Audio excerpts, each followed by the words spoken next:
Este viernes terminamos este ciclo especial en Agenda Económica, donde analizamos las principales medidas en crecimiento, gasto fiscal, impuesto y pensiones de los candidatos presidenciales. El séptimo programa económico que analizamos acá es del único aspirante a la moneda que no está en Chile.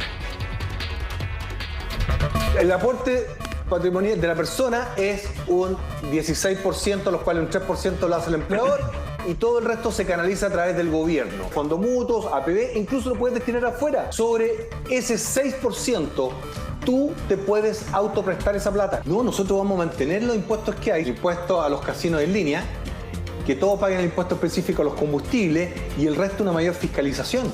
Y nosotros vamos a reducir el gasto fiscal. Zona franca para Arica, Aysén y Punta Arenas. Zona franca en servicios financieros, en turismo y hotelería. El encargado económico de la campaña de Franco Parisi es ingeniero civil de la Universidad de Chile, máster en economía de la Universidad de Sydney y también doctorado de la Universidad de Washington. Es presidente de la Fundación Economía y Equidad y también profesor investigador de la Universidad Andrés Bello. Jorge Rojas, gracias por estar en Agenda Económica. Muchas gracias por la invitación. Jorge, mi primera pregunta. ¿Ha sido incómodo trabajar con Franco Parisi de manera virtual y no poder trabajar presencialmente ya que él sigue en Estados Unidos? La verdad que no, porque la mayoría de los papers que yo he trabajado académicamente lo hago con profesores que están en otras universidades del mundo, algunos en Sydney, otros en Washington. Entonces la comunicación es también vía correo, conferencias por Zoom. Así que la verdad no ha sido, digamos, un impedimento el que no esté en Chile. ¿Pero le parece bien que haya hecho campaña siempre fuera del país? ¿No debería el candidato de cual forma parte de su equipo estar acá, poder hablar directamente con las personas, también en las entrevistas, en vez de hacerlo de manera virtual? La verdad es que, como le digo, telemáticamente nosotros conversamos por WhatsApp prácticamente todos los días, las relaciones, o sea, la comunicación es muy fluida y no hay ningún impedimento legal, digamos, que obliga a que el candidato esté acá. Entonces, la verdad es que la comunicación es fluida tanto con los miembros de su equipo como con sus seguidores. Mi última pregunta. ¿Ha sido una estrategia pensada el que él haya dilatado volver a Chile? La verdad es que eso lo desconozco, yo creo que no, pero no soy parte de su equipo de marketing y comunicaciones, soy parte del equipo de economía. Perfecto, vamos directamente a los temas que nos convocan. Actualmente el presupuesto que se ve en el Congreso más o menos dice que se va a bajar el gasto fiscal en un 20% para el próximo año respecto a lo que se va a ejecutar este. Si Franco Parisi llega a la moneda, ¿van a cumplir esa rebaja? ¿Se va a apretar fuertemente el cinturón fiscal? La verdad es que más que apretar fuertemente el cinturón fiscal, en promedio en los últimos años el gasto ha sido del orden de 75.000 millones de dólares. Este año se subió a 101.000 millones de dólares, lo cual significa que este año fue una política más bien expansiva para tratar de reactivar y dinamizar la economía. Entonces lo que nosotros queremos es volver a este gasto del orden de los 80.000 millones de dólares. Entonces, más que una contracción o apretarse el cinturón, corresponde simplemente volver a lo que se estaba haciendo desde antes. Lo que sí nosotros tenemos una crítica es que en el año 2020 el gasto en ayudas a las familias fue de 6.500 millones de dólares y este año, el 2021, es de 23.000 millones de dólares. Por la pandemia, por supuesto. Exacto, pero cuando la pandemia golpeó más fuerte y cuando tuvimos las cuarentenas más largas fue el año pasado. Y no este año. Entonces, nosotros lo que queremos es básicamente recuperar la responsabilidad fiscal, reasignar gasto y tratar y empujar un Estado más eficiente. Sí, de hecho ustedes tienen una meta muy ambiciosa que es ahorrar al menos 20% del presupuesto actual y que eso se destina a pensiones, salud y educación. Más o menos 15.000 millones de dólares quieren hacerlo. ¿Y cómo? La verdad es que nosotros queremos reasignar el gasto y vamos a pedir un préstamo probablemente de 16.000 millones de dólares, lo cual llevaría la deuda pública del 33% actual a un orden del 40%. Sabemos que de aquí a fin de año se espera que la deuda pública se incremente al orden del 37%. Sin embargo, si nosotros somos gobierno, vamos a trabajar mucho la eficiencia del Estado. Con mayor fiscalización y mejoramientos en la unidad de análisis financiero. A ver, quiero tenerlo claro. Entonces, van a aumentar la deuda y no inmediatamente hacer estos ahorros que ustedes mencionan de 15.000 millones de dólares. Esos ahorros van a ser graduales. ¿ya? No podemos cortar el gasto de manera instantánea o inmediata, porque eso generaría, digamos, distorsiones en la toma de decisiones de los distintos agentes económicos. Además, tenemos que pensar que dentro del sector público tenemos muchos funcionarios que son importantes y que nosotros no los queremos despedir a ellos. Lo que nosotros queremos hacer es reducir las dietas parlamentarias, reducir, digamos, los salarios de los cargos de confianza política y de los cargos de políticos electos. Sí, porque usted le pusieron un número. Quieren recaudar 4.000 millones de dólares bajando los sueldos de estos altos cargos públicos. ¿Solamente en altos cargos, no a todos los funcionarios estatales? No a todos los funcionarios estatales. ¿A quiénes, por ejemplo? Por ejemplo, el presidente del Banco Estado, que es un funcionario de confianza política, los diputados, los senadores, los alcaldes, principalmente cargos de confianza política y cargos de políticos electos. Pero, por ejemplo, si nosotros tenemos una persona técnica que tiene una gran cantidad de capital humano avanzado, evidentemente que si en el sector privado le pagan 8 millones de pesos y nosotros lo queremos tener en el sector público, esa persona nunca va a llegar al sector público. Ahora, ¿cuál es el esquema que estamos pensando para poder implementar esto? Es más bien licitaciones hacia empresas privadas que puedan ejecutar algunos trabajos dentro del aparato del Estado y ellos verán, digamos, cómo asignan los salarios dentro de la planta que ellos tengan. ¿Y estos 4.000 millones de dólares menos es en régimen o es algo que ustedes quieren bajar y que en un cierto periodo de años se sumen esos 4.000 millones de dólares?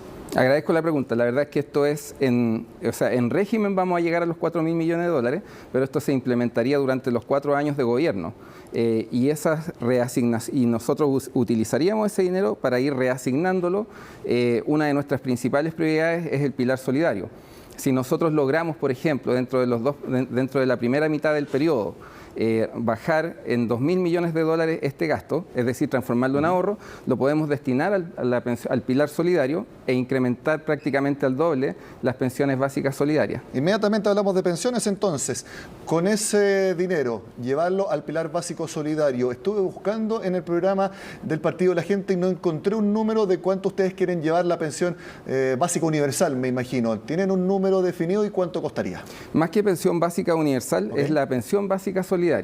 ¿Sí? Porque como vamos a implementar este sistema canadiense para el sistema de pensiones, la idea es es una política más bien focalizada, ¿sí? Ayudar a aquellos que necesitan la ayuda, porque por distintas razones que nosotros no vamos a juzgar, las personas no pudieron ahorrar durante su vida, entonces tomar estos 2.000 millones de dólares, traspasarlo al pilar básico, al pilar solidario e incrementar de 177.000, que es en la actualidad, probablemente llegar a 320.000, 350.000 pesos en un periodo de 2-3 años. Llevarlo prácticamente al doble. Sí. ¿Cuánto cuesta del PIB al año eso? Eso es como un punto del PIB. Y estilo canadiense. Para las personas que no conocen el estilo canadiense, ¿cómo va a ser? Es un sistema tripartito, lo veíamos al inicio de la nota cuando estaba conversando nuestro candidato presidencial.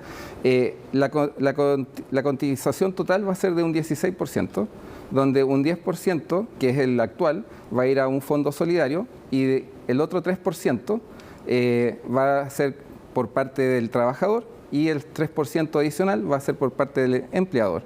Y eso nos da, digamos, este 16% dentro del sistema de pensiones. A ver, actualmente nosotros cotizamos 10% a la cuenta individual. Sí. Con ese sistema, ese 10% ya no va más a cuenta individual, va a un fondo colectivo. A un fondo solidario intergeneracional e intrageneracional. ¿Sistema de reparto? Es un sistema de reparto, sí. ¿Con cuentas nacionales o de reparto completo? No, con cuentas nacionales. O sea, no va a ser un reparto puro, sino que va a haber esta solidaridad intergeneracional e intrageneracional, pero las personas de este 6% adicional que van a estar cotizando van a poder hacer cuestiones como autopréstamos, por ejemplo. ¿Y ese 6% adicional también va a...? No, ese 6% adicional puede ser administrado por un sistema, por alguna AFP. ¿Pero va a una cuenta colectiva también o va a una cuenta individual? No, va a una cuenta individual. O sea, se invierte un poco lo que está pasando ahora. 6% cuenta individual y 10% a este fondo colectivo con las cuentas nacionales. Un fondo solidario, sí. ¿Por qué ocupan ese mecanismo las encuestas que hemos visto en el último tiempo? 1 de cada 5 chilenos quiere que su dinero vaya a un fondo colectivo. Aproximadamente 4 de cada 5 dicen o a mi cuenta individual o con suerte a una mixta. Claro, nosotros en ese sentido los fondos que están ahorrados hasta el momento se van a mantener, digamos, dentro del patrimonio dentro del sistema de capitalización individual.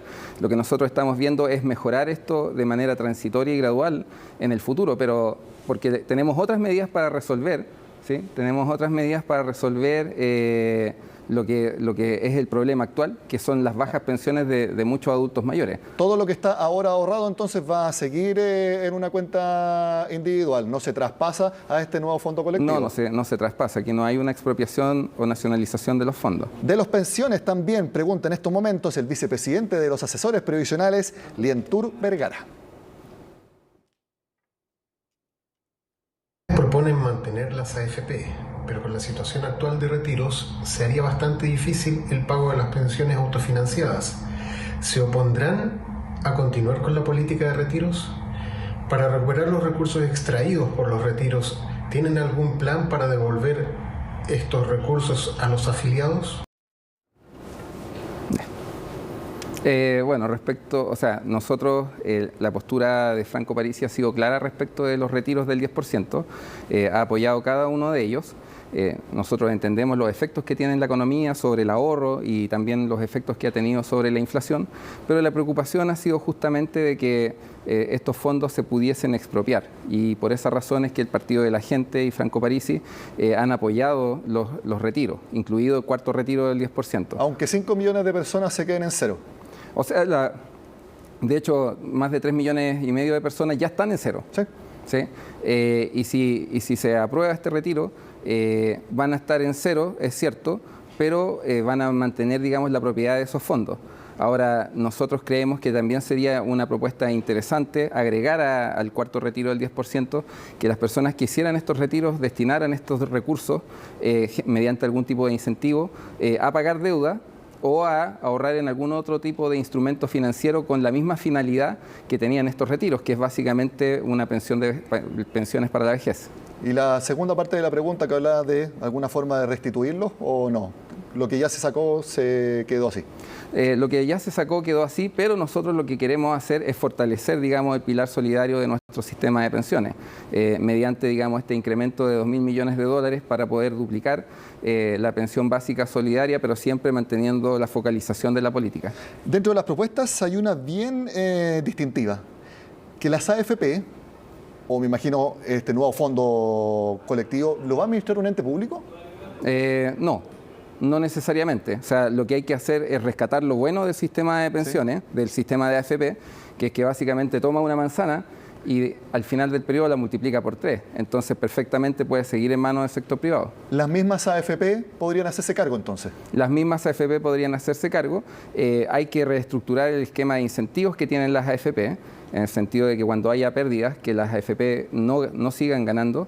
Y también, digamos, hay que mejorar la regulación, porque, y con esto termino, los sistemas de pensiones se parecen más, tienen características más de un mercado que se parece a un monopolio natural que a un mercado competitivo. Entonces, lo que hemos visto es que a lo largo de toda su historia siempre se le ha tratado de inyectar competencia al mercado del sistema de pensiones, siendo que, y no se ve, digamos, que esa competencia realmente dé muchos resultados. Monopolio natural, porque uno forzosamente tiene que cotizar. Exacto. Ahora, respecto a estos incentivos y sobre todo el tema de las comisiones, cuando la rentabilidad de los fondos sea negativa, ¿ustedes proponen que se baje la comisión o derechamente no se pague? ¿O es cuando las AFP como empresas tengan o no utilidades? No, cuando la rentabilidad de los fondos sea negativo, que la comisión se baje. Y bueno, tenemos que hacer un poco las estimaciones mediante los distintos modelos para ver en qué cantidad. ¿Y cuando la rentabilidad sea negativa, alta o suba, puedan cobrar más?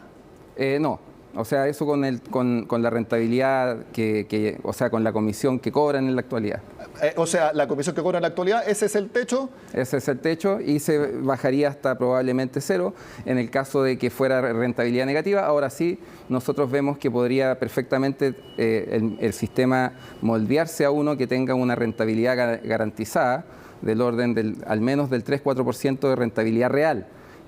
¿Por qué? Porque nosotros vemos que los distintos índices de Estados Unidos tienen una rentabilidad en los últimos 30 años que varía entre el 8 y el 10%. Entonces no vemos que sería tan complicado poder hacer una modificación de ese tipo. Sí, ustedes hablan de esta creación del fondo E sin pérdida, pero ¿dónde se puede garantizar realmente que no haya pérdida cuando se hace una inversión? Porque eso es imposible garantizarlo así tajantemente.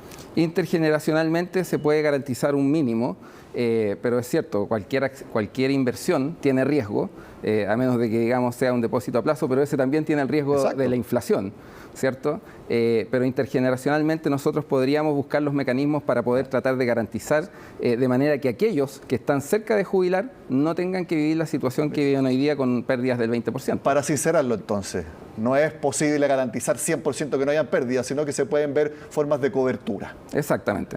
Ya, perfecto, porque es bueno aclarar esos mensajes. Este es la medida distintiva que me llamó la atención. Que los fondos de pensiones puedan dar financiamiento a Codelco para que la empresa estatal no tenga que endeudarse afuera. Más allá de la estructura financiera de esa idea, ¿qué pasa si esto no es rentable? Y que por prestar se pierda rentabilidad. O otra cosa, ¿qué pasa si no devuelve el dinero Codelco? Porque Codelco es una empresa estatal. ¿Qué pasa si la autoridad de turno toma la decisión de que no es conveniente devolver el dinero a las AFP? O sea, claro, si la autoridad tomara una decisión de ese tipo, se generaría una incertidumbre jurídica tremenda. Ahora, esta postura, digamos, hay varias cosas que se están mejorando en el programa. Este es un programa en mejora continua. Entonces, Jorge, ¿usted no está de acuerdo con esta idea? O sea, no es que esté en desacuerdo, sino que creo que hay que revisarla. A mí el objetivo que tiene el sistema de pensiones es buscar la mayor rentabilidad posible y no necesariamente en algún tipo de empresa, ya sea Codelco u otra. Ahora, ¿por qué me parece a mí sensato, de cierta manera, esto? Porque hay estimaciones que hablan de que el precio del cobre podría seguir subiendo, digamos, en la próxima década, producto de los autos eléctricos y una serie de otros temas. Más allá de prestar dinero a Codelco, es que se pueda invertir en Codelco como se invierte en otra empresa. Absolutamente. Esa es la idea más... Esa es la idea de fondo. Esa es la idea de fondo. Nosotros cuando construimos nuestro programa, que nosotros somos muy innovadores en temas de política programática, le preguntamos a la gente qué era lo que ellos querían. Y básicamente yo y otros más somos ingenieros calculistas que recibimos los planos de un proyecto y en base a esos planos estamos articulando cómo poder llevar a cabo esa obra. Otra idea bastante novedosa, que las AFP puedan participar en la construcción de viviendas para sus afiliados, ingresar al sistema inmobiliario en las mismas condiciones del mercado a una menor tasa, que las AFP puedan ofrecer crédito. Básicamente que las AFP puedan financiar, digamos, la construcción de proyectos inmobiliarios. Ya, que financien proyectos, pero actualmente las administradoras de fondos de pensiones de todo el mundo pueden invertir en cuotas de fondos inmobiliarios, entonces eso es algo que ya existe. Eso es algo que existe, pero la idea sería focalizarlo en Chile para tratar de resolver justamente el problema habitacional que tenemos. Que inviertan en empresas que hagan proyectos y a su vez, como tú dices, puedan financiar vivienda y se solucione el tema del déficit, pero que a su vez sea una buena inversión y produzca buenos retornos para la inversión. Ya, perfecto. Tiene que haber, tienen que haber rentabilidades. Si esto no es por caridad, sino que es por buscar rentabilidad para poder tener mejores pensiones en el futuro. Como está redactado, pareciera que la AFP podrían prestar plata para crédito y bueno, queda claro que esa no es la idea. Pero sí, ustedes plantean que se pueda retirar hasta el 10% del valor de una vivienda desde sus cuentas individuales, pero que luego el afiliado tenga que irlas devolviendo. Exacto, un autopréstamo. Un autopréstamo. Aquí ponen varias cosas. Hasta el 10% del valor de la vivienda, ya lo estima más o menos con un tope de 200 UF. Pues, sí.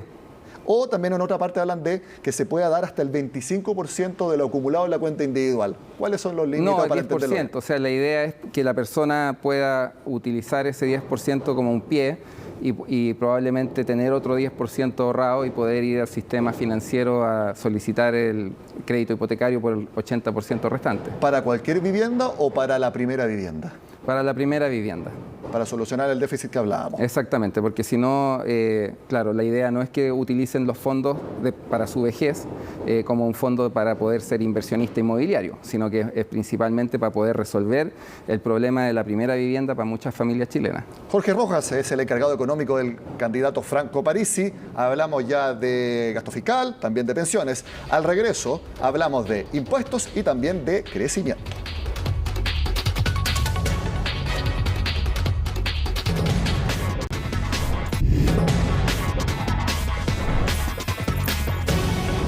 Hablamos ahora de impuestos en el programa económico de Franco Parisi y todo lo resume en la siguiente nota, Belén Vázquez.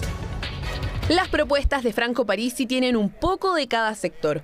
Por una parte, coincide en la necesidad de revisar y eliminar exenciones tributarias y por la otra, eliminar y rebajar el IVA a algunos productos. Nuestro programa económico se basa en devolverle la plata a la clase media y clase media emergente, volver a un presupuesto fiscal austero y terminar con el pago sobredimensionado a operadores políticos. El candidato del Partido de la Gente considera en su programa un impuesto a los combustibles, pero con un modelo distinto. Bajar el impuesto específico a la gasolina y el diésel y dejar el querosene eximido del pago de tributos.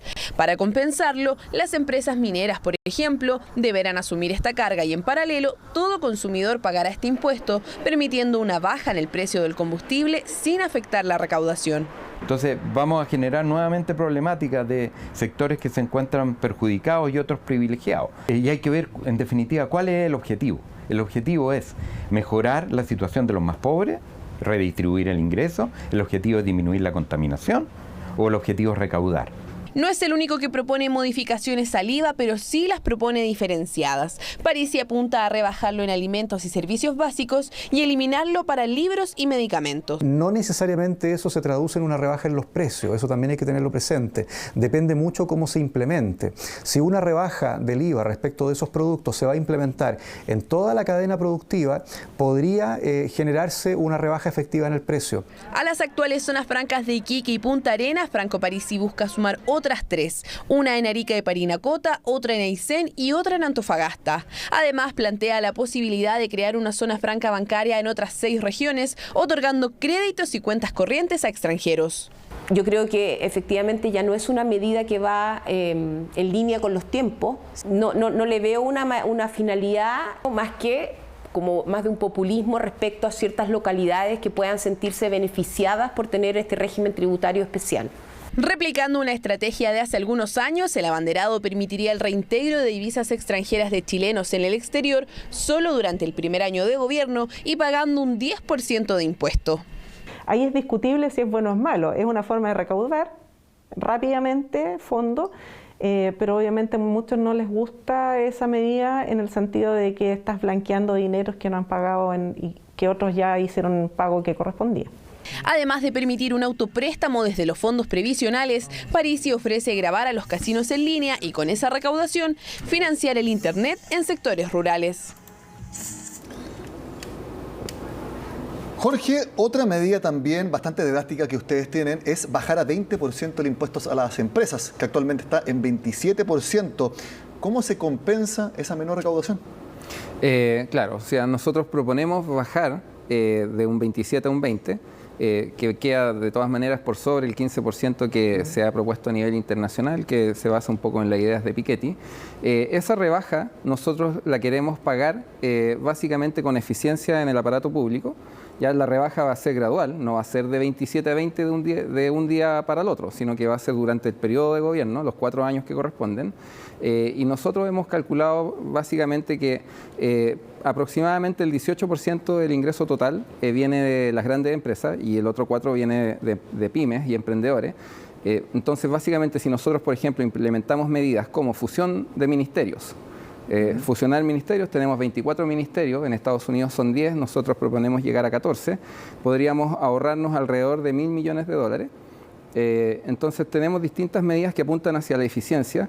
Lo mismo con las municipalidades. Hay distintos estudios, depende del que uno elija, pero la ineficiencia en las municipalidades, en los gobiernos locales, varía entre el 60 y el 40%. Entonces trabajar, digamos, esas eficiencias para poder de esa misma manera ir compensando y dejar como neutral en términos de recaudación esta política. Ustedes, al menos en el programa, nos señalan cuánto se podría impulsar el crecimiento con esta baja de impuestos. José Antonio Kast, sí, de hecho lo dice explícitamente, que hay que bajarlo para impulsar el crecimiento.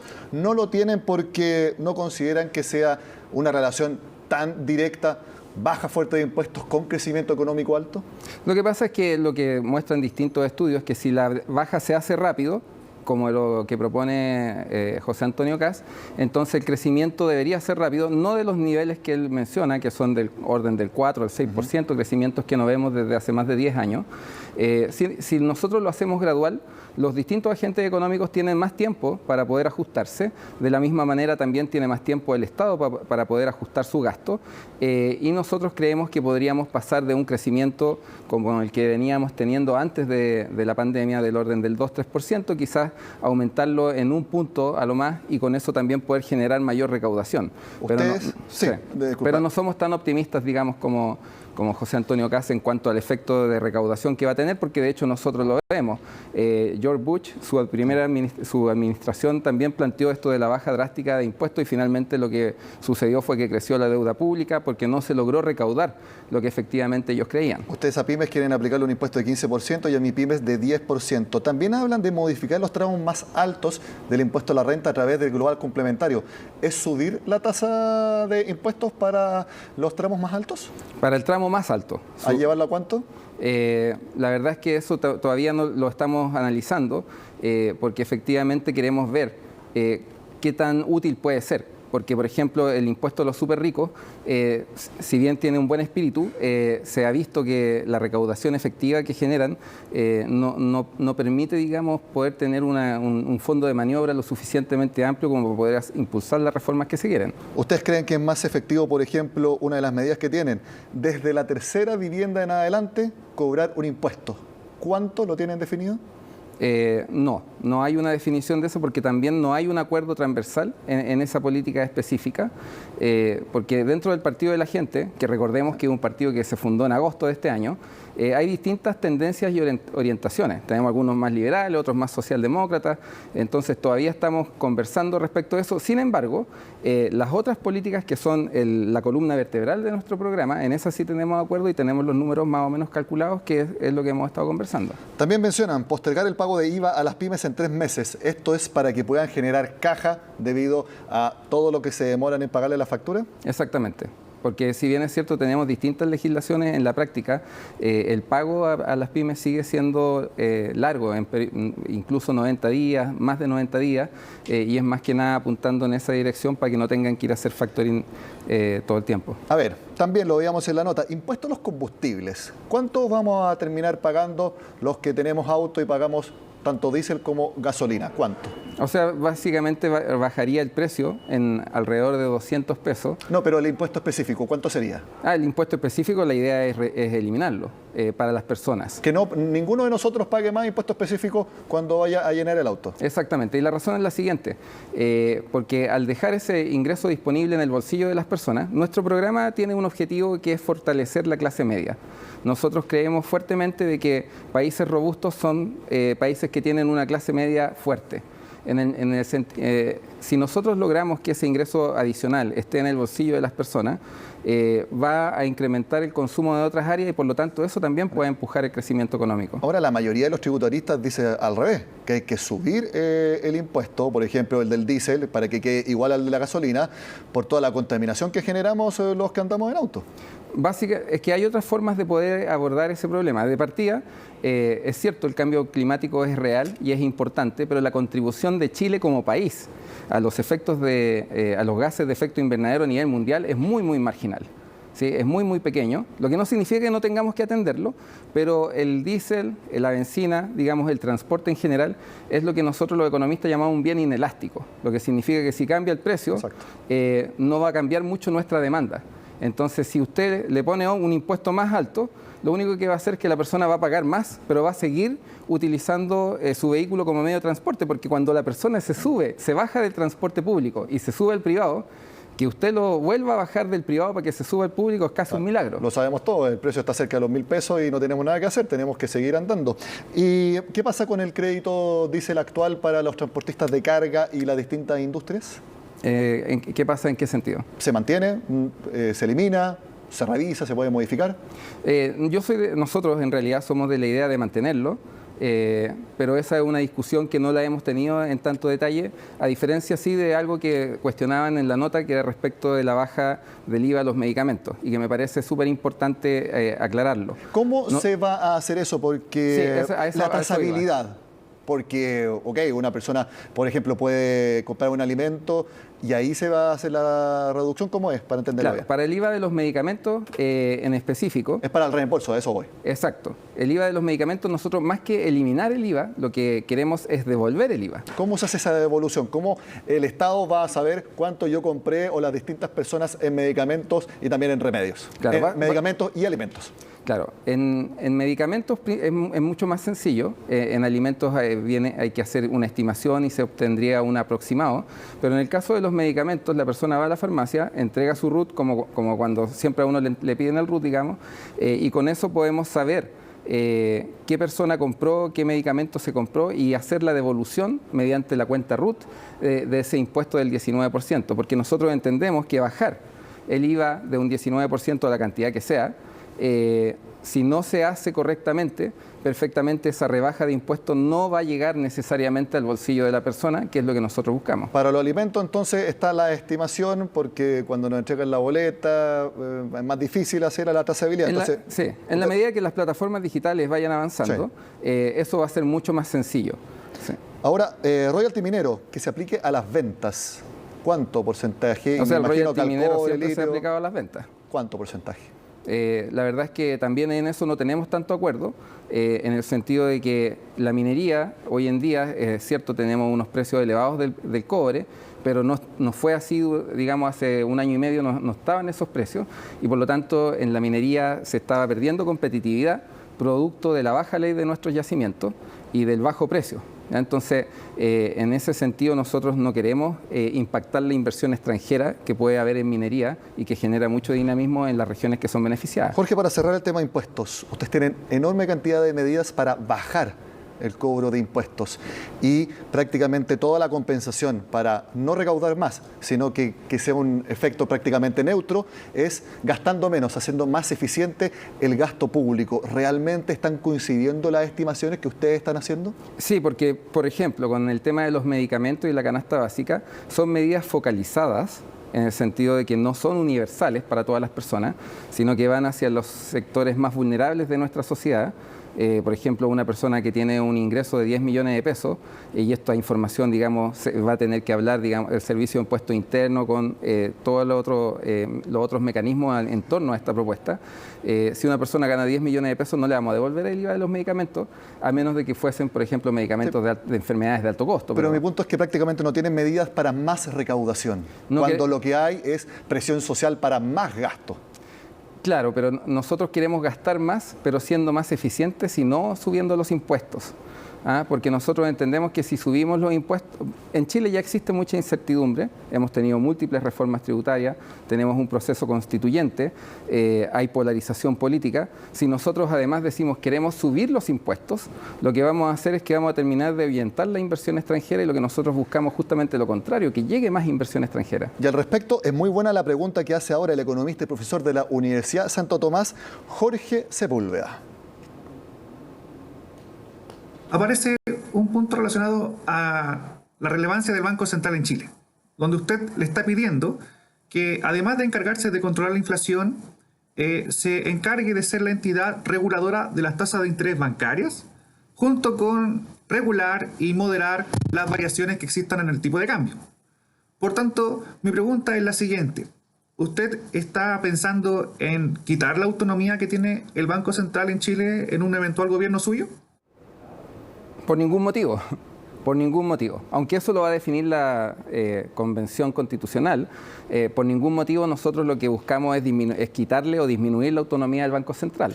Lo que nosotros queremos es mantener justamente la autonomía del Banco Central, su nivel técnico, pero además de la estabilidad de precios, nos gustaría que el Banco Central, y eso es tarea de los constituyentes, tuviera como un segundo objetivo que es el pleno empleo, ya que es básicamente lo que hace la Reserva Federal en Estados Unidos, que tiene estos dos objetivos. Ustedes también quieren disminuir la brecha que hay actualmente entre las tasas de captación y las tasas de colocaciones. Sabemos que cuando uno deja dinero en el banco, el interés es mucho más bajo que cuando nos prestan dinero. Ustedes hablan de que el Banco Central se ocupe de eso. ¿Y qué es lo que pasa cuando se hace esa reducción y lo que sucedió cuando se disminuyó la tasa máxima convencional? Que mucha gente quedó fuera de los préstamos porque no eran sujetos de crédito. ¿Qué pasa con ellos? Claro, esa es una muy buena pregunta, porque efectivamente nosotros buscamos reducir un poco el spread, lo que va a significar que la banca chilena va a ver disminuidas sus utilidades. Pero nosotros queremos inyectar competencia en ese mercado, que ahí sí es muy buena idea inyectarla, y por eso es que queremos buscar inversión extranjera, por ejemplo, de 250.000 créditos hipotecarios que sean de bancos extranjeros y que lleguen a Chile, y queremos nominalizar también los créditos hipotecarios, que no sigan siendo en UF, sino que sean en pesos, de manera que el riesgo de la inflación sea compartido. ¿Y cómo se protege de la inflación? Porque ya, ok, hoy día está en UF, pero los bancos pueden decir, tenemos que reajustarlos de acuerdo a la inflación. Pero efectivamente, pero los contratos se negocian al principio, y por lo tanto ellos van a tener que hacer sus ajustes, sus expectativas inflacionarias, y al inyectar, digamos, competencias desde afuera, no van a poder ser expectativas abusivas tampoco. Por eso es que es tan importante para nosotros que tener un ministro de Relaciones Exteriores y un ministro de Hacienda que sean capaces de atraer estos 250.000 créditos hipotecarios para inyectar competencia en este mercado, que es un mercado pequeño, no es un mercado grande. No debería ser muy difícil encontrar bancos internacionales interesados en hacer negocios con nosotros. Jorge Rojas, encargado económico del comando de Franco Parisi, gracias por estar en Agenda Económica. Muchas gracias por la invitación. De esta forma terminamos este nuevo ciclo de análisis de los programas económicos de los candidatos que van a la primera vuelta. Tal como fue para las primarias, nuestra intención es una sola: que todos ustedes tomen una decisión informada, porque es muy importante lo que todos los chilenos vamos a decidir el 21 de noviembre. Sean con nosotros acá en CNN Chile.